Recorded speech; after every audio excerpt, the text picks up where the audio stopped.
I sighed heavily, swiping a hand over my mouth as I tried to get my bearings. The nurse aide was still at the house, so I stayed outside doing yard work, letting my muscles heat, my blood flow into something productive, something I could control. By the time Anya ran back outside, clutching a paper in her hand, I wasn't even sure how much time had passed. "Look, I got a list."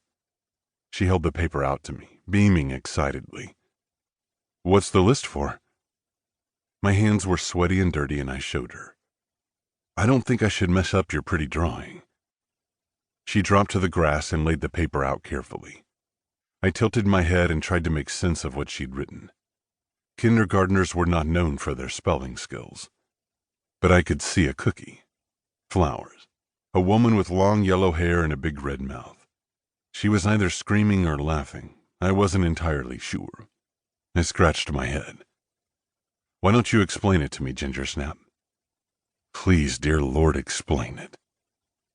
"I asked Mommy about my new mommy someday." She grinned up at me. My heart stopped. Just stopped. No beating. So did my lungs. Anya started pointing at the paper while I simply tried to breathe. "She told me that she'd be sweet and funny and make you laugh." She tapped the paper. "See? She's laughing." Her finger moved to the cookie.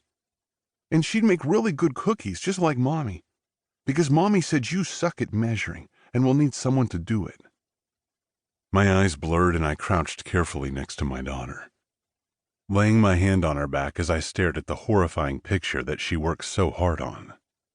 I wanted to rip it up. I wanted to burn it. Anya pointed at the stick figure. "And Mommy said she'd be soft where you're hard.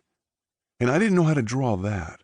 But anyone who'd be a good mommy might already have kids and know how to hold me when I'm scared and sing me to sleep.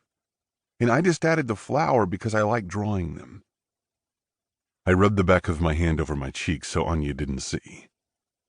"You did really good on your picture, Gingersnap," I said in a choked voice. She ran her fingers over the jumbled letters that must have made sense to her. "I didn't want to forget. This way you don't have to talk about it if you don't want to." Then Anya carefully folded the paper and handed it to me. "You can keep it, Daddy, so you'll know who to look for." I licked my lips, taking the piece of paper like it was a bomb set to explode, but I smiled at my daughter. "Thank you." She flung herself at me in a tight hug, and I stared up at the sky. When Anya ran back into the house, I stood slowly, paper in hand, and made my way to Beth's bed. Her eyes were closed, her chest moving with shallow breaths. I took the chair next to her, and as I slid her bony fingers into mine, her eyes opened. "Why'd you do that?" I whispered. She smiled faintly. "I knew you'd be mad at me." "I'm not mad," I told her. My voice trailed off when I didn't have any words. This time I let a tear fall unchecked, and Beth watched it with a sad expression on her face. "I just hate that she asked you." My wife, my funny, outgoing, loud, passionate wife, who could no longer muster the energy to get out of bed, tightened her fingers around mine. "She's worried, Aiden. I just wanted her to."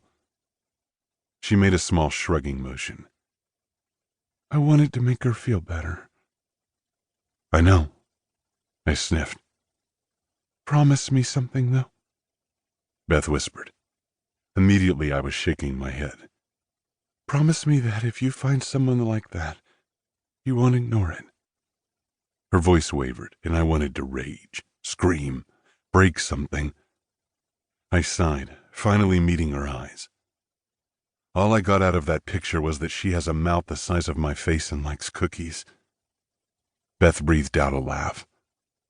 "That's a gross oversimplification of what I said." "What did you say?" I asked quietly. "Who'd you conjure up for me, Beth? Because they won't be you." I shook my head again. "I don't care what list you just gave her. They won't be you." My wife ignored my attitude. She'd known me too long, knew it was easier to brush past it. She'd learned that lesson when we were 18, and she kissed me for the first time.